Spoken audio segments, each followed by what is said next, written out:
বৈশ্বিক খাদ্য ও অর্থনৈতিক ব্যবস্থার পূর্ণ সংস্কারের আহ্বান জানিয়ে ক্ষুধামুক্ত বিশ্ব গঠনে ৬ দফা প্রস্তাব দিয়েছেন প্রধান উপদেষ্টা ডক্টর মোহাম্মদ ইউনূস। ইতালির রোমে বিশ্ব খাদ্য ফোরাম ২০২৫-এর উদ্বোধনী অনুষ্ঠানে দেওয়া বক্তব্যে তিনি এ প্রস্তাব তুলে ধরেন। ডক্টর ইউনূস বলেন, ক্ষুধা কোনো অভাবের কারণে নয়, এটি আমাদের তৈরি করা অর্থনৈতিক কাঠামোর ব্যর্থতা। এই ব্যবস্থা বদলাতে হবে।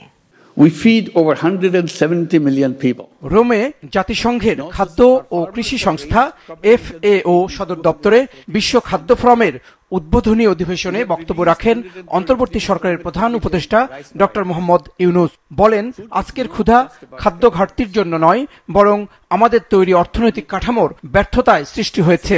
বক্তব্যে উঠে আসে বাংলাদেশের আগামী নির্বাচনের বিষয়টিও। In coming February, we'll hold our national election. And with it, we institutionalize our commitment to justice and people's power. Hunger is not caused by scarcity. It is caused by the failure of the economic framework that we have designed. তুলে ধরেন কিভাবে অস্ত্র ক্রয়ের পেছনে প্রতিনিয়ত ব্যয় করা হচ্ছে অর্থ, কিন্তু ক্ষুধা দূরীকরণে নেওয়া হচ্ছে না কোনো পদক্ষেপ। তিনি জোর দেন অর্থনীতিতে নতুন দৃষ্টিভঙ্গির ওপর, আর তা হলো সামাজিক ব্যবসা। We must create social business funds to support young entrepreneurs, women, farmers, agribusinesses, creators, and technology developers. We must build legal and financial frameworks to support this kind of entrepreneurship, not stand in its way. প্রধান উপদেষ্টা বলেন, এই তহবিল তরুণ উদ্যোক্তা, নারী ও কৃষকদের জন্য পুঁজির ব্যবস্থা করবে।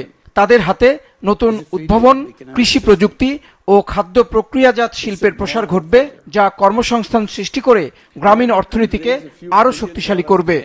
Let's not tell them to wait for jobs. Let's empower them to create jobs. Let's tell them you are not job seekers, you are job creators. বক্তব্যের শেষ ভাগে অধ্যাপক ইউনূস তুলে ধরেন তার স্বপ্নের ধারণা 3-0 ওয়ার্ল্ড বা শূন্য দারিদ্র্য, শূন্য বেকারত্ব এবং শূন্য কার্বন নির্গমন সমৃদ্ধ বিশ্ব। তার মতে যুবশক্তি, বিজ্ঞান ও বিনিয়োগ, এই 3 স্তম্ভই পারে খাদ্য নিরাপদ ও ন্যায়ভিত্তিক বৈশ্বিক সমাজ গড়ে তুলতে। জাহিদ সেলিম, মাছরাঙা সংবাদ, ঢাকা।